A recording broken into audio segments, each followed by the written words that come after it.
Kapolri Jenderal Polisi Badrodin Haiti mengeluarkan surat edaran tentang penanganan ujaran kebencian atau hate speech pada 8 Oktober lalu. Surat edaran yang mengacu ke KUHP dinilai sebagai penegasan dari apa yang sudah diatur, khususnya hal terkait penanganan perkara yang menyangkut ujaran kebencian. Harapannya, surat edaran Kapolri menjadi pedoman bagi para pimpinan Polri di daerah-daerah rawan konflik saat mengambil keputusan penyelesaian perkara. Dukungan pun datang dari sejumlah pihak terkait, termasuk dari atasan Kapolri, Wakil Presiden. Wapres Yusuf Kala menganggap pedoman pelaksanaan larangan menghina pihak lain perlu diperjelas. Dalam surat edaran Kapolri dicantumkan 7 jenis tindakan yang termasuk ujaran kebencian. Tak hanya itu, surat edaran juga menjelaskan tentang kandungan yang termasuk ujaran kebencian, termasuk kelompok atau komunitas yang rentan didiskriminasi. Selain itu, Polri juga merangkum media-media yang bisa digunakan untuk menyampaikan ujaran kebencian atau hate speech, termasuk jejaring media sosial. Kesimpulannya, ujaran kebencian adalah perbuatan atau tindakan yang jika tidak ditangani secara efektif, berpotensi menimbulkan konflik sosial. Di lain pihak, kritik terhadap surat edaran Kapolri ini juga muncul. Pengamat hukum pidana yang menganggapnya berlebihan karena kebencian sudah diatur dalam undang-undang. Aktivis media sosial lainnya bahkan menyerukan agar warga mengabaikan surat edaran Kapolri yang dinilai sebagai kebijakan yang menebar ketakutan. Surat edaran Kapolri diprediksi justru bisa menimbulkan kebencian lebih besar terhadap Korps Bayangkara. Lantas, bagaimana cara agar kontroversi surat edaran Kapolri bisa reda? Apakah kemunculan surat edaran penanganan ujaran kebencian ini menandakan kritik sosial sudah mulai dibatasi? Dan di masa depan, apakah aturan tentang hate speech menyebabkan laporan tentang pencemaran nama baik bertambah banyak karena warga saling merasa dicemarkan nama baiknya? Sudah hadir di studio Berita Satu pagi ini, seorang narasumber yang akan membahas kontroversi surat edaran Kapolri ada Adi Masardi, Koordinator Gerakan Indonesia Bersih sekaligus aktivis media sosial. Dan kita juga sudah terhubung melalui saluran telepon dengan Ketua Dewan Pers, Prof. Bagirmanan. Dan kami juga mengundang Anda untuk memberikan komentar lewat SMS ke 0811-833-5551 atau melalui pesawat telepon di nomor 02152900-308 atau 02152900-311. Apa kabar Mas Adi? Baik. Ini dengan surat edaran Kapolri ini Mas Adi termasuk yang terancam nih ya? Karena juga pelaku di media sosial ya? Itu dia, itu kan saya merasa kalau kita kan sudah biasa menghadapi hal semacam ini, tetapi teman-teman yang lain-lain memang merasakan ketakutan itu. Merasakan ini teman-teman siapa maksudnya nih? Teman-teman di gerakan, aktivis juga teman-teman yang sering mengkritik, yang mungkin juga tulisannya juga mungkin agak sedikit berbau kebencian juga ya? Iya, karena itu saya bilang, udahlah yang penting kita membela rakyat, titik, kita nggak usah takut apa-apa. Oke, Mas Adi, ini sebelum kita lanjutkan, kita sapa Prof. Bagirmanan dulu. Prof, selamat pagi Prof. Selamat pagi. Selamat pagi. Ya, Prof, ini kalau kita bicara soal surat edaran Kapolri tentang hate speech ini, Prof, apa yang pertama kali terbaca di benak Prof. Bagirmanan? Ya, yang pertama kali mengingatkan saya ketika saya kuliah, mengambil mata kuliah hukum pidana dulu, 50 tahunan lebih yang lalu. Oke, ini jadi belum berubah nih ya, 50 tahun yang lalu. Guru saya mengajarkan begini, pasal-pasal itu, pasal 153 dan seterusnya, itu dalam bahasa Belanda dikenal dengan Hatsai-artikelen, pasal-pasal kebencian. Dan pasal itu sangat ditentang oleh kaum pergerakan dan oleh pers nasional pada waktu itu. Karena merupakan jeratan terhadap pers, terhadap kaum pergerakan, mengenai atas alasan menyebarkan kebencian dan permusuhan.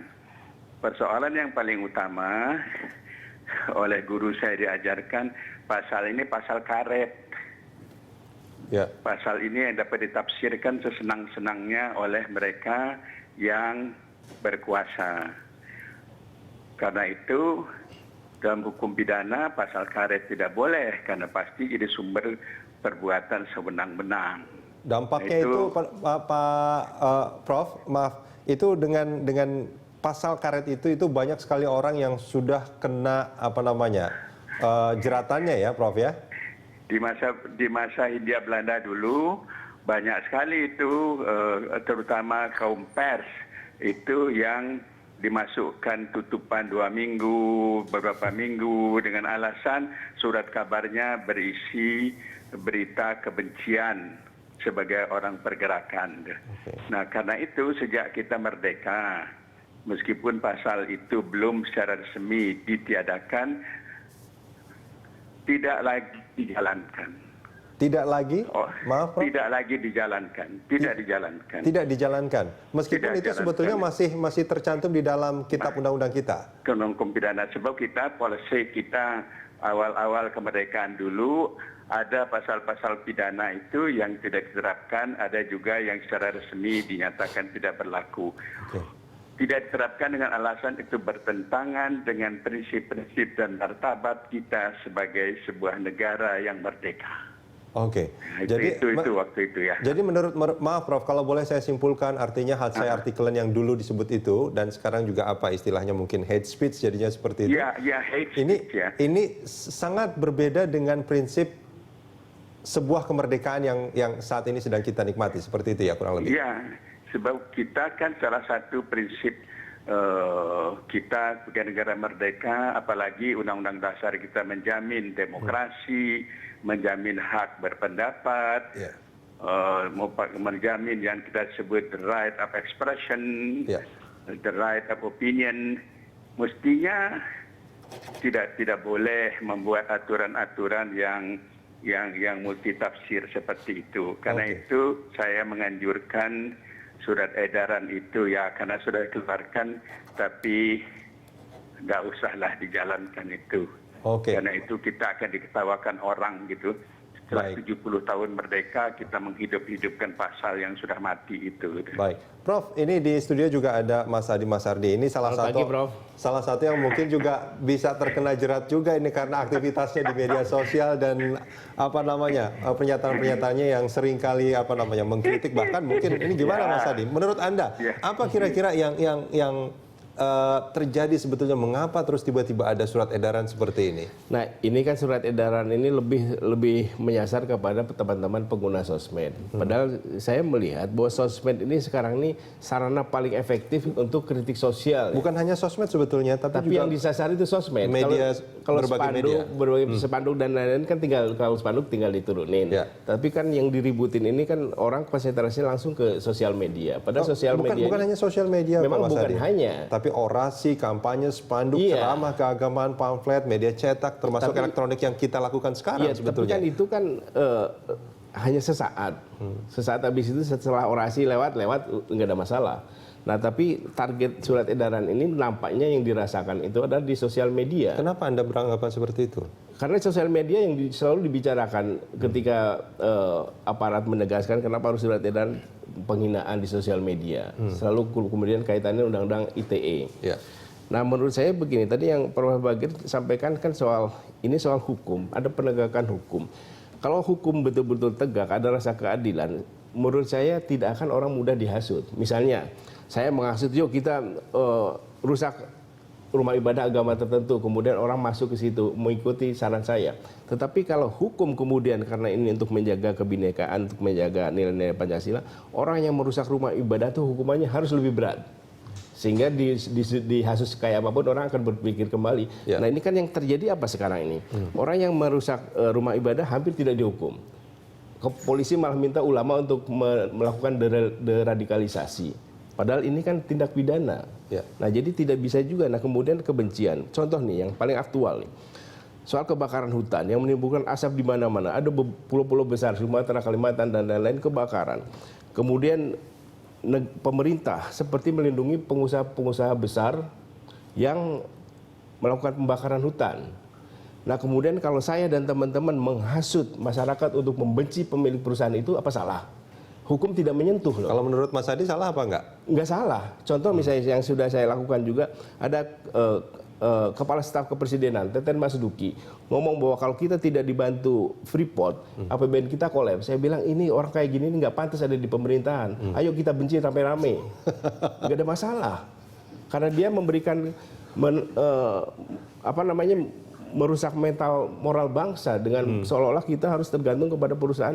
Padahal faktanya kan dana yang diberikan kepada Freeport karena ada korupsi pajak dan lain-lain hanya 0,5% dari APBN. Tidak layak orang ada di pemerintahan bicara soal itu kepada rakyatnya. Kemudian ada Sudirman Said, kemudian ada Said Didu juga soal teknologi Freeport, katanya ini orang Indonesia nggak bisa. Ini kan merendahkan martabat bangsa. Menurut saya orang-orang semacam ini harus ramai-ramai kita bully juga. Dan nggak ada masalah. Mas Adi, ini ada satu penelpon dari Cibubur, Pak Anton. Selamat pagi Pak Anton.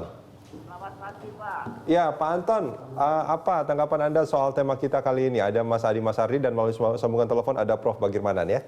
Silakan.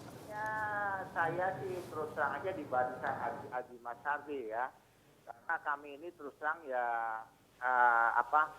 ya cukup kritis lah, apalagi terhadap pemerintahan yang yang sekarang yang saya sendiri sebagai formatur penyusun daripada nawacita yang siang malam saya bekerja untuk Jokowi, ternyata saya juga agak miris ya dengan naiknya Jokowi ini. Ternyata memang ya bukannya jadi malah bagus, ternyata kelihatannya turun gitu ya. Pak Anton, sehingga ini kan Kapolri ini kan sebenarnya di bawah langsung dengan Jokowi gitu loh. Kenapa kok harus seperti ini ya? Pak Anton, ini kita tidak akan terlalu banyak membahas soal apa yang dilakukan atau kinerja pemerintahnya, tapi terkait surat edaran ini, apakah Pak Anton merasa surat edaran ini mengebiri kebebasan berpendapat kita? Kebebasan kita mengkritik dan lain sebagainya. Menurut Pak Anton seperti apa? Itu mengebiri ya. Kalau menurut saya memang itu mengebiri gitu loh. Nah jadi itu memang harus dicabut kalau menurut saya. Sehingga kalau memang mau diadakan penegakan hukum, sebaiknya ya itu orang-orang yang merusak rumah ibadah atau kemudian yang merusak lingkungan hidup seperti kabut asap segala macam, itu yang harusnya dibawa ke ranah hukum yang tegas gitu loh. Kemudian juga salah satu saran saya dengan kawan-kawan dengan Mas Adi Masardi, mari kita rame-rame itu kita uji ke MK itu masalah undang-undang pencemaran nama baik itu loh. Itu jadikan dasar untuk menuntut mereka-mereka yang mengkritik gitu loh. Ini saran saya gitu. Oke, baik Pak Anton, kalau boleh saya simpulkan, Anda menginginkan agar surat edaran ini segera ditarik ya? Ditarik, karena ini kan yang akan datang ini kan akan banyak demo-demo lagi nih. Karena terus terang aja dari kebijakan ini yang feeling saya itu memang terjadi banyak penyimpangan gitu di lapangan. Baik gitu. Pak Anton, terima kasih banyak sudah bergabung bersama kami. Prof. Bagirmanan. Halo Prof, ini menarik sebetulnya pernyataan dari Pak Anton tadi, Prof. Ini sampai minta supaya pasal-pasal yang tadinya Pak Prof. Bagirmanan jangan dijalankan tadi, malah supaya itu diujikan di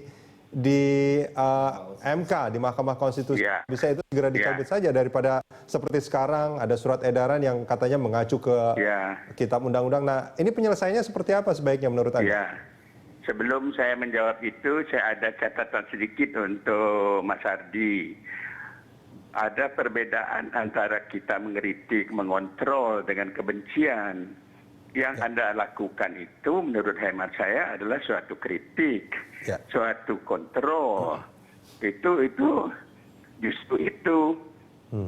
Dengan adanya pasal-pasal kebencian itu bisa bercampur aduk antara fungsi kontrol, fungsi kritik dengan kebencian. Tidak ada parameter yang jelas ya Prof ya?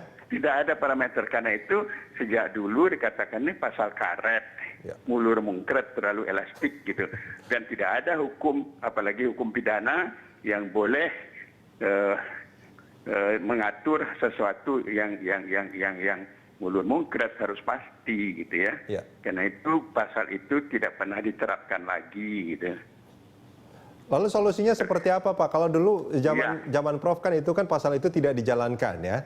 Nah, tapi kan dengan tidak dijalankan ini juga tidak ada kepastian sebetulnya kan Prof. Artinya seperti sekarang ini dimainkan lagi pasal-pasal seperti itu. Sudah sejak tahun 46 pasal itu tidak dijalankan lagi. Begitu kita merdeka gitu ya. Itu nggak dijalankan lagi. Jadi kalau itu sekarang kita hidupkan lagi, barang yang sudah 70 tahun tidak kita jalankan itu, malah kita ini menimbulkan pertanyaan-pertanyaan lain, kecemasan apa gitu ya. Kalau itu kekhawatiran hate speech itu, kalau kita pakai saja istilah itu ya, itu berkaitan dengan mereka-mereka yang sedang berkuasa, itu kan konsekuensi Anda menjadi pemegang kekuasaan publik, menjadi public figure. Kita tidak bisa membatasi orang untuk berkata apa pada kita, gitu. Prof, itu konsekuensi itu harus kita pikul. Prof, tapi boleh saya putus sedikit, Prof. Ini kalau kita bicara soal ketika mereka juga menjadi penguasa, mereka nggak salah juga kan kalau berpikiran bahwa segalanya itu harus sesuai dengan aturan, sesuai dengan undang-undang. Ini kan pemikiran-pemikiran yang legalistik dan itu tidak salah sebetulnya. Nah, ini bagaimana supaya kalau dulu memang hanya tidak dijalankan, apa solusi yang paling pasti supaya ini kemudian juga tidak menjadi perdebatan lagi ke depan? Ya, sebetulnya sekarang kan kita sedang DPR sedang mulai mendiskusikan tentang KUH pidana yang baru. Maka sebetulnya itu dalam jangka yang besar, jangka panjang, dalam KUH pidana lah semuanya itu diatur kembali gitu. Tapi sekarang ini untuk menguji dan sebagainya jalan pendek, ya silahkan saja. Tetapi saya hanya ingin menganjurkan kepada siapapun, barang yang sudah mati karena itu bertentangan dengan prinsip-prinsip kita sebagai bangsa yang berdaulat, merdeka dan demokratis, janganlah dihidup-hidupkan kembali. Baik, Prof. Bagirmanan, kita jeda sebentar, kita akan lanjutkan ini di segmen berikut.